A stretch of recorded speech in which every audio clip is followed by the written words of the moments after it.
તીનબત્તી ચોક વીર ચાપર અને આ જે તમે સફેદ લાઇનિંગ જોવો છો, પટ્ટો જોવો છો, એ પટ્ટો જેતપુરના તીનબત્તી ચોકમાં જેતપુર સિટી ટ્રાફિક દ્વારા મારવામાં આવેલ છે.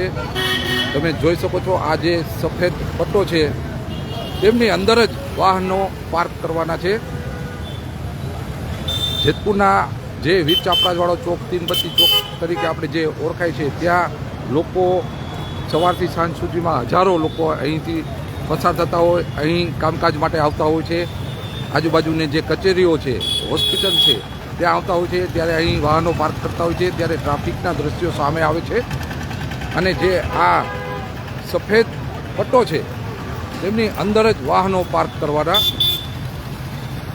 જો નિયમોનું પાલન કરવામાં નહીં આવે તો યોગ્ય જે દંડ છે, આરટીઓનો દંડ છે તે કરવામાં આવશે.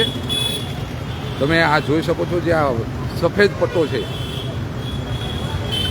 જેતપુરના તીનબત્તી ચોક વીર ચાપરાજવાળા ચોક તરીકે ઓળખાય છે. આ સફેદ જે પટ્ટો છે તેમની અંદર જ વાહનો રાખવાના છે ને ટ્રાફિકના નિયમોનું પાલન જે લોકો નહીં કરે તેમને આરટીઓના નિયમ પ્રમાણે યોગ્ય કાર્યવાહી કરવામાં આવશે. તો લોકો અહીં આવતા હોય છે ત્યારે આ નિયમોનું પાલન કરે અને દંડ ન આવે તેની પણ કાળજી રાખે. તેમના માટે લાય કરવામાં આવ્યું છે. લોકોને જાગૃત કરવા માટે આ લાય કરવામાં આવ્યું છે.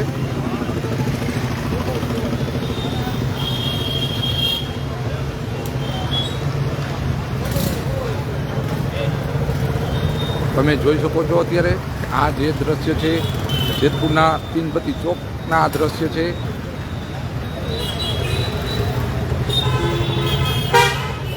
ટ્રાફિકને અડચણરૂપ ન થાય તેમને લઈને આ કાર્યવાહી કરવામાં આવી છે અને અત્યારે આ જે સફેદ પટ્ટાની અંદર જ વાહનો મૂકવાના.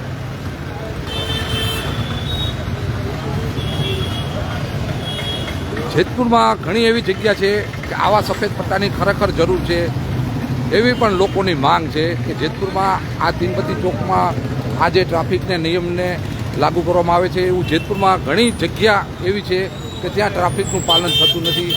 એવી જગ્યાઓ પણ લોકોને એવી માંગ છે કે આવા સફેદ પટ્ટા મારે જેથી કરીને ટ્રાફિકની અડચણ ન થાય, ટ્રાફિકને હળવું થાય. એવી પણ ઘણી જગ્યા જેતપુરમાં છે, એવી લોકોની માંગ છે.